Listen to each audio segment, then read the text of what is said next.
Hey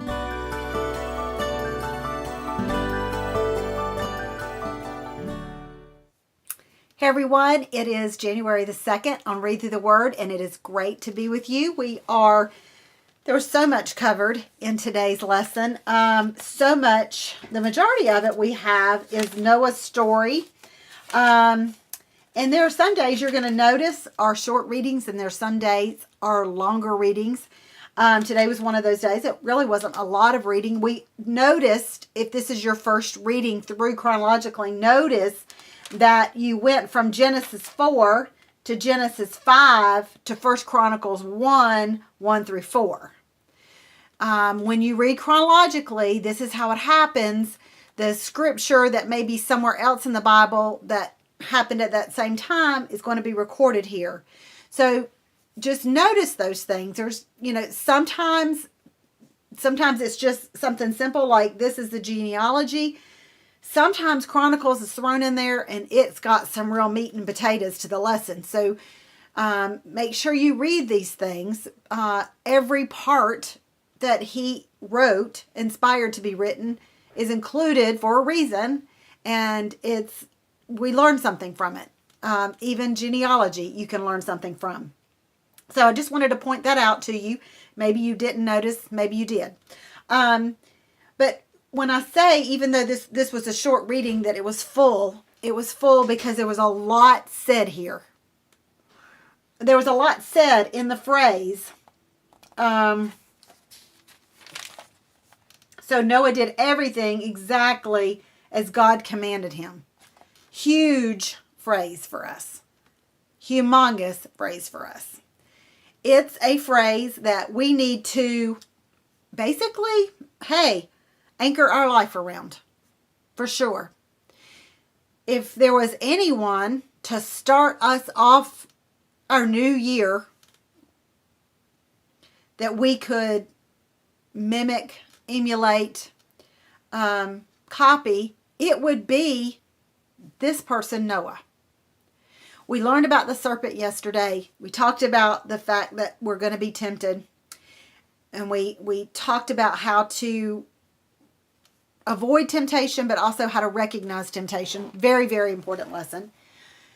Equally as important is the story of Noah and the impact of this verse 6:22. We are told that Noah did everything exactly as God commanded him. Now, you might want to underline that verse, but then you might want to highlight exactly did everything, or just everything, and exactly. Because this is really, really important. Nowhere in Scripture that you read today or that you will not read in the rest of the story of Noah, where he had this conversation with God that said, now, Lord, I hear what you're saying, but what is this stuff called rain? You want me to be able to what? I don't even know what that is. How big? Out of what? We see no dialogue between God and Noah of, this doesn't make sense.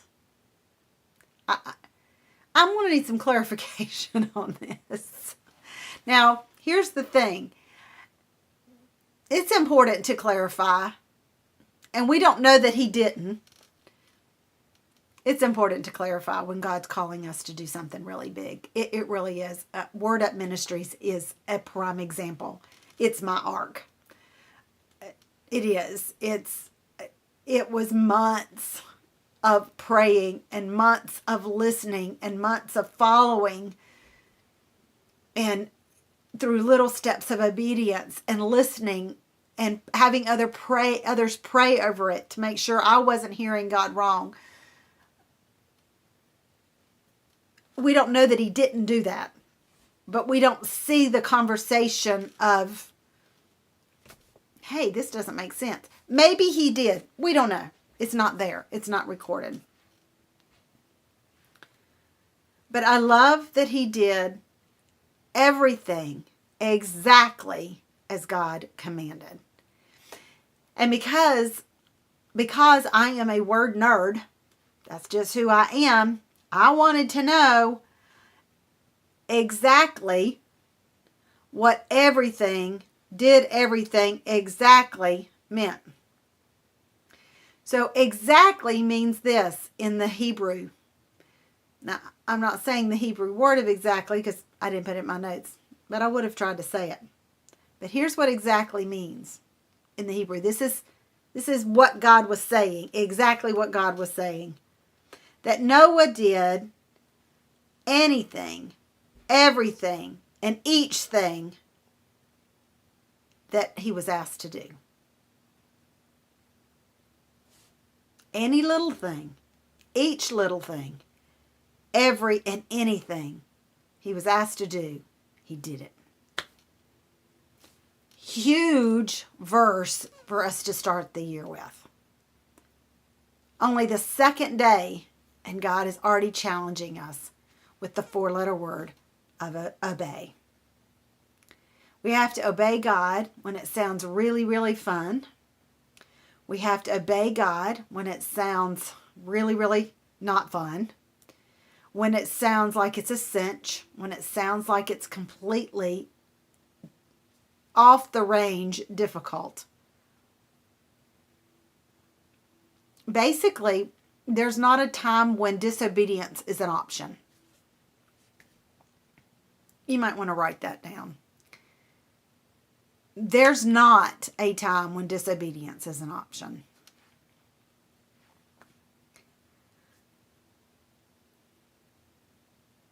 Does obedience really matter? Yeah, it does. Obedience matters to my relationship with God.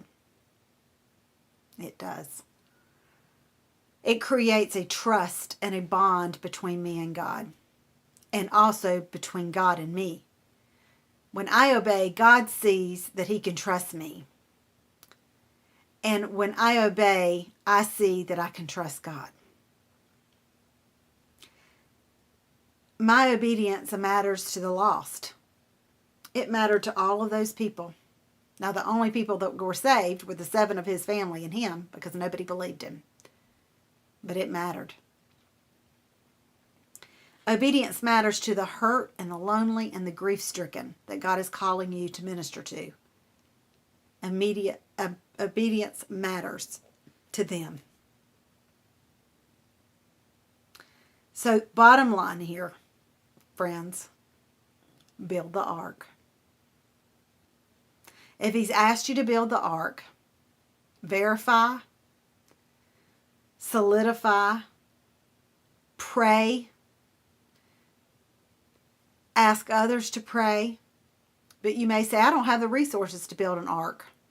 That's all right. Neither did Noah.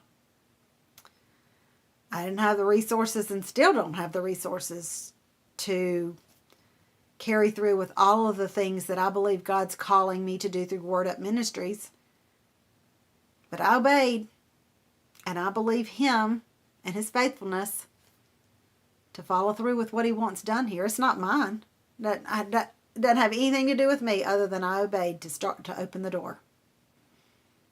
And when I say door, I mean it's at my house. Like I don't have a building anywhere. So build your ark. You know, sometimes he asks you to build an ark. Sometimes he asks you to help build an ark. Sometimes he asks you to build a raft. Sometimes he asks you just to believe in the one who's building the ark.